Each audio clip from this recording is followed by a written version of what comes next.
This is not exactly a miracle, but it's pretty close. The Fox 5 team brought us the heartbreaking story of a man whose home burned to the ground.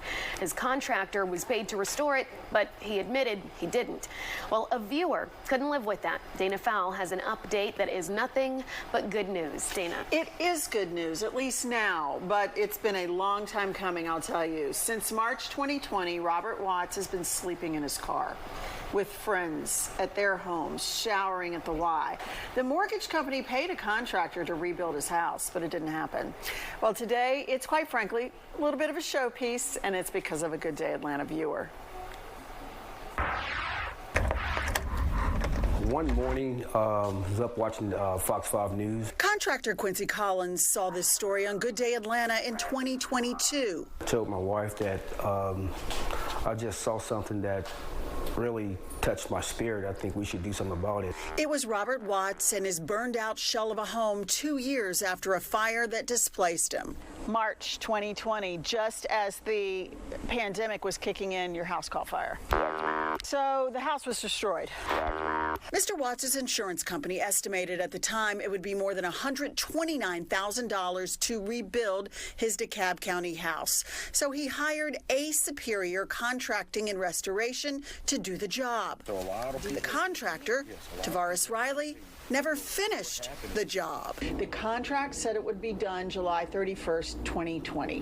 Why is he not able to live in this home?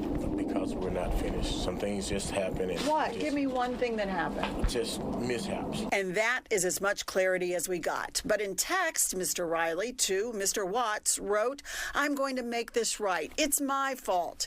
He said he was going to get to the South Vale Drive house and start working.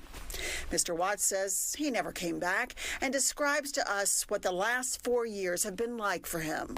It was crazy, back and forth at friends' houses. Some days it came to the point where I slept in my vehicle. When we told that story that morning in 2022, the Collins family was watching Good Day Atlanta, and they tracked down Mr. Watts on their own and made an offer with his son to help him rebuild. Why would you do such a thing? Well, this is something that we tend to do on a yearly basis. Not to this extent. This is by far has been the largest project we've taken on. But it was a bigger project than they thought it would be. They had to take down much of that drywall. There was no insulation inspection. There was no roughing inspection.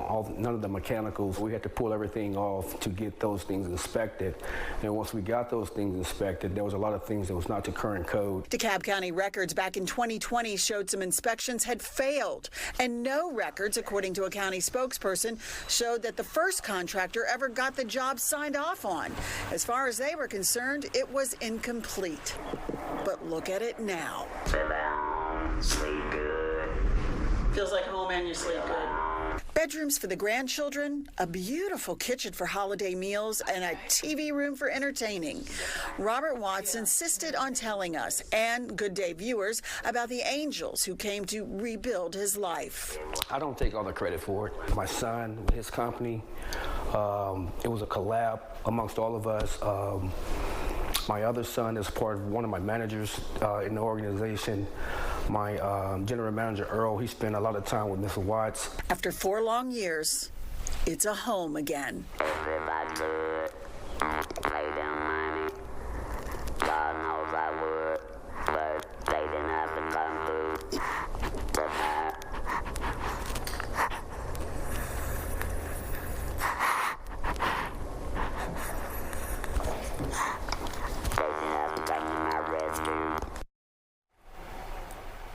Those are grateful tears. Now, I talked recently with that first contractor, Tavares Riley. I reminded him that he told us in 2022 he would finish that house, that he promised.